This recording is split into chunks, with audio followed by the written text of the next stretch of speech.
তোমার কাকা খেতে চলে এসছে, এখনো তো মাংস কিছুই হয়নি, এখন কিছু করার নেই, না তো উনি ঘুমিয়ে পড়বেন।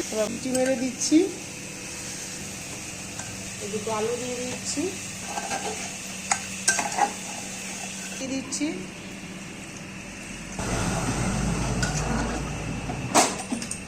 ঢেকে দিই। 5-6টা লাগবে সিটি, কারণ মাংস কিছুই হয়নি।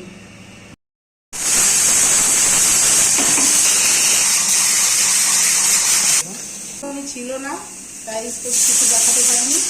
এই এখন রাত্রিবেলা খাবে রুই মাছ বড়ি দিয়ে, পোনা মাছ,